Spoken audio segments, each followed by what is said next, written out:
Tere! Tervehdys Lasnamäeltä, Tallinnasta.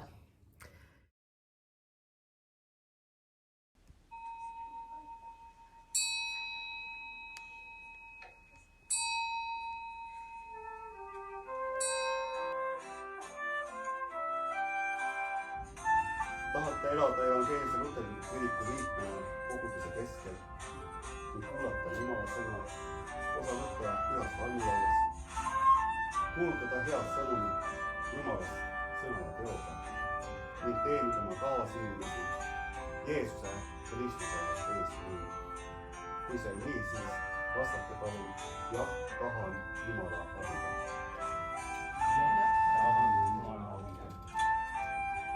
Usun Jumalasse, kõige väärisse Isasse, taevaan ja maa loojasse ja Jeesusesse Kristusesse, tema ainsesse pojasse, meie Issandasse.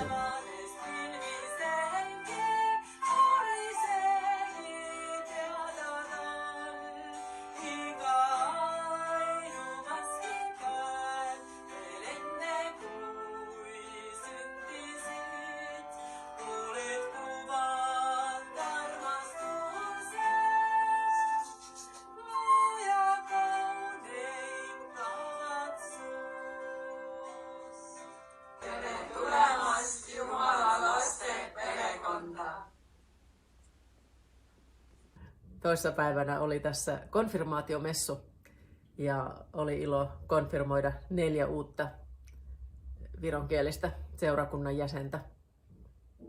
Yksi ei päässyt tulemaan mukaan. Meillä on tässä kevään korvalla tulossa vielä uusi konfirmaatio ja kastepäivä ja siihen sitten ehkä vielä 2 ihmistä lisäksi, että 340 vielä konfirmoidaan kevään aikana. Adventtiaikana liitettiin meidän seurakunnan jäseneksi konfirmaation kautta myös 3 venäjänkielistä henkilöä, jotka oli osallistunut Paavelin katekismusopetukseen, joita hän järjestää ihan jatkuvasti sunnuntaisin jumalanpalveluksen jälkeen.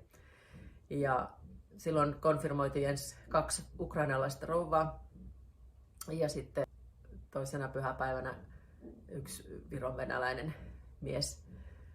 Ja rukoillaan, että kaikki nämä konfirmoidut, niin venäjänkieliset kuin vironkieliset, vois kasvaa uskossa, Jumalan tuntemisessa. Että heillä olisi ruokahalua lukea Raamattua. Ja myös sitä, että meidän 2 kieliryhmän välillä voisi kasvaa semmoinen hyvä seurakuntayhteys.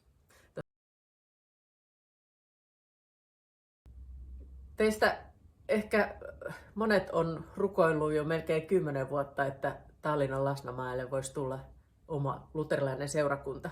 Nyt minulla on ilo kertoa hyviä uutisia, että se unelma on toteutumassa Jumalan avulla. Me ollaan saatu kirkkohallitukselta lupa seurakunnan rekisteröimiseen ja maaliskuun 19. päivä on tulossa seurakunnan perustamiskokous, jossa sitten valitaan luottamuselimiä ja sitten huhtikuun lopulla on kirkolliskokous, joka sitten vahvistaa vielä tämän päätöksen.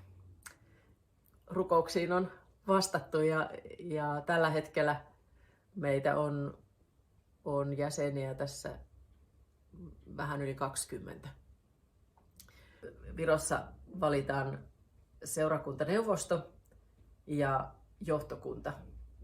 Ja siinä perustamiskokouksessa ensiksi kaikki äänioikeutetut perustajajäsenet valitsee tämän neuvoston ja sitten tulee neuvostokokous, joka sitten valitsee johtokunnan.